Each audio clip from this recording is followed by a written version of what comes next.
ओम शांति। आज 30 अगस्त 2021 और आज जन्माष्टमी है। सभी भाई बहनों को बहुत बहुत मधुबन की इस पावन धरनी से हमारे दादी जी एवं सभी वरिष्ठ भाई बहनों की ओर से जन्माष्टमी की बहुत बहुत मुबारक हो, मुबारक हो, मुबारक हो। जन्माष्टमी आते ही हमें अपनी नई दुनिया की स्मृति आ जाती है और यही महसूस होता है कि बस अब नई दुनिया आई कि आई और हम उस नई दुनिया में गए कि गए, जहां साक्षात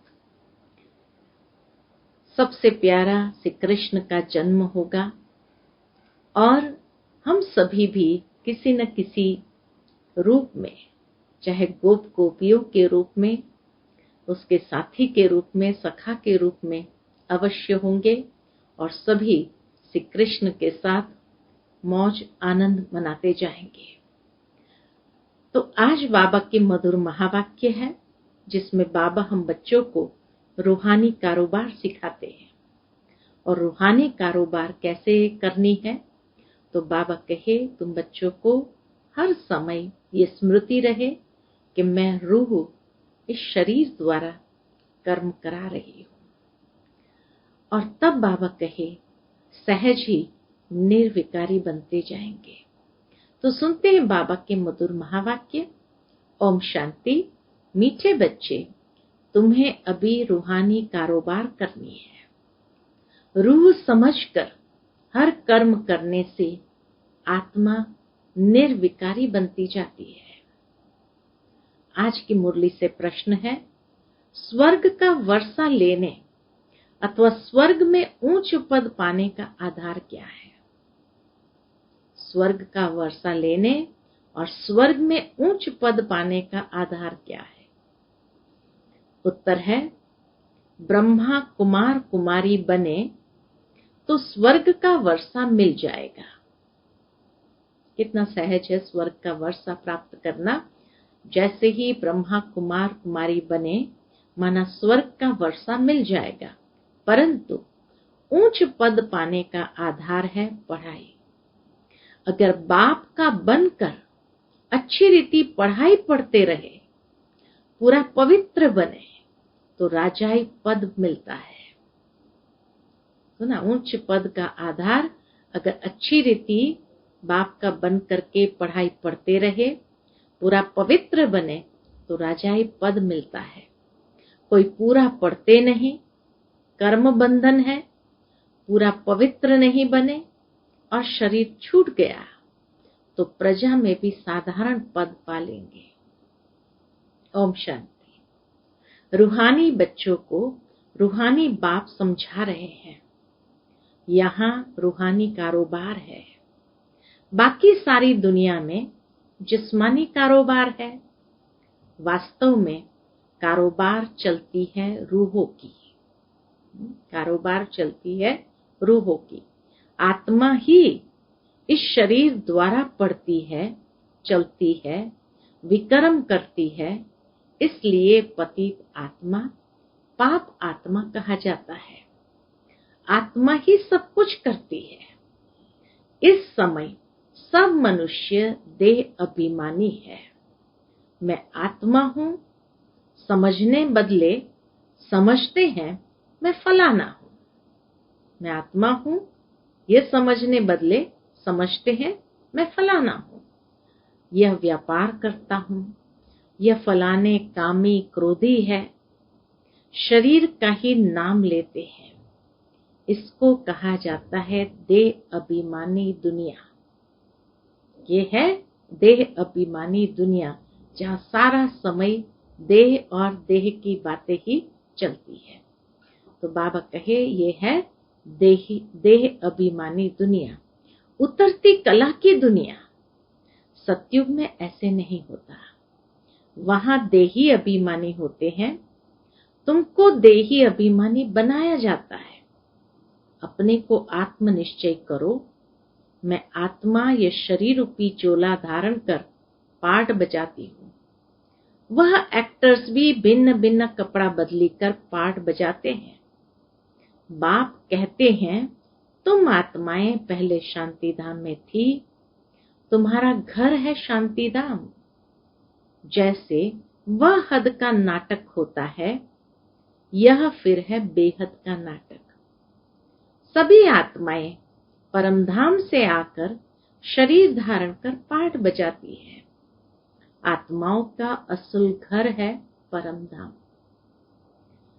उन एक्टर्स का तो घर यहाँ ही होता है, सिर्फ ड्रेस बदली कर आकर पार्ट बजाते हैं। तो बाप बैठ समझाते हैं। क्या समझाते हैं? तुम आत्माएं हो।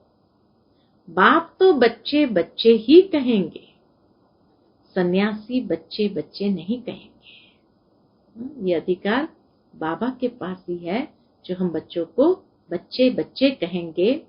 सन्यासी कभी किसी व्यक्ति को बच्चे बच्चे नहीं कहेंगे। बाप कहते हैं, मैं पतित पावन तुम सभी आत्माओं का बाप हूं, जिसको तुम गॉड फादर कहते हो। गॉड फादर तो निराकार है। ब्रह्मा विष्णु शंकर को भी गॉड फादर नहीं कहेंगे। उनमें भी आत्मा है, परंतु उनको कहते हैं ब्रह्मा देवताय नमः, विष्णु देवताय नमः। देवताएं क्या करते हैं, ये किसको पता नहीं है। बाबा कहे, देवताएं क्या करते हैं, ये किसको पता नहीं है। बाप ही आकर समझाते हैं, तुम कैसे ड्रामा प्लान अनुसार पार्ट बजाते हो। दुनिया एक ही है, ऐसे नहीं कोई नीचे पाताल में। बाबा कहे, ऐसे नहीं कोई नीचे पाताल व ऊपर में दुनिया है। दुनिया एक ही है, न पाताल में है न ऊपर है, जिसका चक्र फिरता रहता है। दुनिया सिर्फ यहाँ एक ही है, जिसके ऊपर ये चक्र फिरता रहता है। लोग तो कह देते हैं मून में प्लॉट लेंगे। बाप समझाते हैं, बच्चे कितने इंसॉल्वेंट बन पड़े हैं। भारतवासियों के लिए ही कहते हैं, तुम कितने शाहूकार समझदार थे। इन लक्ष्मी नारायण का सारे विश्व पर राज्य था, जिसको कोई लूट न सके। वहां कोई पार्टीशन आदि नहीं होती है। यहाँ तो कितनी पार्टीशन है, आपस में टुकड़े टुकड़े पर लड़ते रहते हैं। तुम सारे विश्व के मालिक थे। सारा आकाश, पृथ्वी, समुद्र सब तुम्हारा था। तुम उनके मालिक थे। अब तो टुकड़े हो गए हैं, ये किसको पता नहीं है। भारत ही विश्व का मालिक था। बाप समझाते हैं, आत्मा को जो पार्ट मिला हुआ है, वह कभी घिसता नहीं, चलता ही रहता है। अभी तुम फिर से मनुष्य से देवता बन रहे हो, फिर 84 जन्म लेंगे। तुम्हारा पाठ चलता ही रहता है, कभी बंद नहीं होता है। कोई मोक्ष आदि पाते नहीं। बाबा कहे, दुनिया में कोई भी मोक्ष आदि को नहीं पाते। जितने अनेक गुरु, अनेक शास्त्र, उतनी अनेक मतें होती है। दुनिया में इतनी मतांतर है, क्यों? तो बाबा कहे, जितने अनेक गुरु, अनेक शास्त्र, उतनी अनेक मतें। मनुष्य में कितनी अशांति है। जहां भी जाओ कहेंगे मन को शांति कैसे मिले। यह देह अभिमान में आकर कहते हैं। बाप समझाते हैं, मन और बुद्धि यह है आत्मा के ऑर्गन्स, बाकी यह सब शरीर की इंद्रियां हैं। आत्मा कहती है, मेरे मन को शांति कैसे मिले। वास्तव में यह कहना गलत है। तुम आत्मा हो, तुम्हारा स्वधर्म ही शांति है। तुम ऐसे कहो, मुझ आत्मा को शांति कैसे मिलेगी, ये राइट है। बाकी मन को कैसे शांति मिले, तो बाबा कहे, आत्मा का तो स्वधर्म ही शांत है। तुम ऐसे कहो, मुझ आत्मा को शांति कैसे मिलेगी। इसमें कर्म तो करना ही है। यह बातें बाप ही बैठ समझाते हैं। दुनिया में यह ज्ञान किसको नहीं है? वहां है भक्ति मार्ग, उनको ज्ञान का पता नहीं। ज्ञान तो एक बाप ही देते हैं। बाप खुद कहते हैं, मैं कल्प के संगम युग पर आता हूँ। कलयुग के अंत में सभी पतित हैं। यह है रावण राज्य। रावण को जलाते भी भारतवासी ही है। बाप पतित पावन का जन्म भी यहाँ है। बाप पतित पावन का जन्म भी यहाँ है, तो रावण का जन्म भी यहाँ है। रावण जो सबको पतित बनाते हैं, इसलिए उनको जलाते हैं। यह बातें किसकी बुद्धि में नहीं है। अब भारत में कृष्ण जयंती मनाते हैं, कृष्ण की लीला भजन आदि करते हैं। अब बाप कहते हैं, वास्तव में कृष्ण लीला कुछ है ही नहीं। कृष्ण ने क्या किया? कहते हैं कंसपुरी में जन्म लिया। अब कंस तो डेविल को कहा जाता है। सतयुग में डेविल कहाँ से आए? तुम जानते हो, कृष्ण की आत्मा जो सतयुग में थी, वह अपने 84 जन्म भोग इस समय पतित से पावन बन रही है, अपना पद फिर से ले रही है। वैसे ही तुम कृष्णपुरी में रहने वाले थे, 84 जन्म ले अब फिर अपना पद ले रहे हो। जयंती मनानी है वास्तव में शिव बाबा की। जो शिव बाबा सबको हेल से हेवन में ले जाते हैं, उनकी कोई लीला है नहीं। बाबा कहे, जो शिव बाबा सबको हेल से हेवन में ले जाते हैं, उनकी कोई लीला है नहीं। कहते हैं कि हे पतित पावन बाबा, आओ, आकर हमको हेल से हेवन में ले जाओ। आप हमारे बाप हो तो हम स्वर्ग में होने चाहिए। हम विशेष दुनिया में क्यों हैं? इसलिए बुलाते हैं, हे गॉड फादर, हमको इस दुख की दुनिया से लिबरेट करो। यह भी ड्रामा में नोंद है। बाप कहते हैं, इस ड्रामा को कोई जानते नहीं। शास्त्रों में ड्रामा की आयु लंबी लिख दी है। नई दुनिया को पुरानी बनना ही है। ये तो बाबा कहे नियम है कि नई दुनिया को धीरे धीरे पुरानी बनना ही है। सतो रजो तमो में आना ही है। यह है बेहद की बात। अभी तुम फिर से विश्व के मालिक बन रहे हो। भारतवासी जो नई दुनिया में थे, वही 84 जन्म का पाठ बजाएंगे। अभी तुम पवित्र बनते हो, बाकी सब मनुष्य पतित है। तब तो पावन के आगे जाकर नमन करते हैं। पावन को पावन नमन क्यों करेंगे? सोचने की बात है। पावन को पावन नमन क्यों करेंगे? सन्यासी पावन है, तब तो पतित मनुष्य उनके आगे माथा झुकाते हैं। कन्या पवित्र है तो सब उनके आगे सिर झुकाते हैं। वही कन्या शादी कर ससुर घर जाएंगी तो माथा टेकना पड़ता है। अभी बेहद का बाप आए हैं सबको पावन बनाने। वह सब है कलयुग में। तुम हो अभी संगम पर। अब तुमको पतित दुनिया में नहीं जाना है। बाबा कहे, अब तुम्हें पतित दुनिया में नहीं जाना है। यह है ही कल्याणकारी युग। बाप आकर सबका कल्याण करते हैं।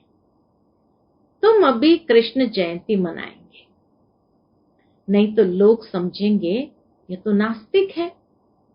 नास्तिक वास्तव में उनको कहा जाता है जो अपने बाप को और रचना के आदि मध्य अंत को नहीं जानते हैं, उसको नास्तिक कहेंगे। इस समय सब निधन के ऑर्फन बन पड़े हैं। घर घर में झगड़ा है। एक दो को मारने में देरी नहीं करते हैं। इसलिए इसको नास्तिकों की दुनिया कहा जाता है। बाप को न जानने वाले, नास्तिकों की दुनिया, क्योंकि बाप को न जानने वाले तुम हो जानने वाले। अभी तुम समझते हो क्या समझते हैं कि हम पत्थर बुद्धि थे, बाप हमको पारस बुद्धि बना रहे हैं और कोई तकलीफ की बात नहीं है। बाप सिर्फ कहते हैं, क्या कहते हैं? 1 घंटा पढ़ो। बाबा सिर्फ कहते हैं 1 घंटा पढ़ो, अपने को आत्म समझ मुझ बाप को याद करो। शरीर को याद करेंगे तो लौकिक संबंधों की याद आएगी। देही अभिमानी रहेंगे तो मुझ बाप की याद रहेगी। यह तो है ही विशेष दुनिया, विषय सागर में गोते खाते रहते हैं। विष्णु को क्षीर सागर में दिखाते हैं, कहते हैं वहां घी की नदियां बहती है, यहां तो घासलेट भी नहीं मिलता। बाबा के यहां तो घासलेट भी नहीं मिलता, वहां तो घी दूध की नदियां बहेगी, एकदम स्वच्छ। फर्क है ना? तो तुम बच्चों को कितनी खुशी होनी चाहिए। बाप ही खेवैया है ना, गाते भी है नैया मेरी पार लगाओ। ये सब नैयाएं हैं, एक एक व्यक्ति की नैया है। खेवैया एक बाप ही है। ये शरीर यहाँ ही छोड़ देंगे, बाकी आत्माओं को पार ले जाएंगे। कहाँ? शांति धाम। वहां से फिर भेज देंगे सुखधाम। परम पिता परमात्मा को ही खेवैया कहा जाता है। बाप की ही महिमा गाते हैं अनेक प्रकार से। अभी तुम पवित्र बन पवित्र दुनिया के मालिक बनते हो। श्री श्री शिव बाबा आए हैं श्रेष्ठ बनाने। खुद भगवान कहते हैं ये भ्रष्टाचारी दुनिया है। अभी तुम परम पिता परमात्मा की श्रीमत पर चल श्रेष्ठाचारी बनते हो। कितनी ये गुप्त रमणीक बातें हैं जो तुम बच्चों को ही समझ में आती है, औरों को समझ में आएगी नहीं। तुम जानते हो कि अभी देवी देवता धर्म का कलम लग रहा है। जो भी देवी देवता धर्म वाले और धर्म में चले गए हैं, वही आकर फिर ब्राह्मण बनेंगे। ब्रह्मा कुमार कुमारी बनने बिगर बाप से स्वर्ग का वर्षा ले नहीं सकते। ब्रह्मा कुमार कुमारी बनने बिगर बाप से स्वर्ग का वर्षा ले नहीं सकते। अभी तुम ब्रह्मा कुमार कुमारियां स्वर्ग का वर्षा ले रहे हो। जितना पुरुषार्थ करेंगे कराएंगे उतना ऊंच पद पाएंगे। सब तो इतना नहीं कर सकते। पूरा नहीं पढ़ेंगे तो उसका नतीजा क्या होगा? अगर शरीर छूट जाए तो स्वर्ग में जाएंगे, परंतु प्रजा में बिल्कुल ही साधारण। किसको? जो पढ़ेंगे नहीं, पूरा पवित्र नहीं बनेंगे। और बीच में ही अगर शरीर छूट गया तो बाबा कहे प्रजा में बिल्कुल ही साधारण। अगर बाप का बनकर अच्छी रीति पढ़े तो राजाई पद पा सकते हैं। नहीं पढ़ते हैं तो समझेंगे इनकी तकदीर में नहीं है। जो नहीं पढ़ते तो यही समझा जाता है उनकी तकदीर में नहीं है। पवित्र रहेंगे पढ़ेंगे तो उच्च पद पाएंगे। अपवित्र होने से बाप को याद नहीं कर सकेंगे। ऐसे भी बहुत है। कर्म बंधन का हिसाब जब छूटे, गाड़ी के दोनों पहिए पवित्र होंगे तो ठीक चलेगी। दोनों पवित्र रहेंगे तो ज्ञान चिता पर बैठ जाएंगे, नहीं तो खिटपिट होती है।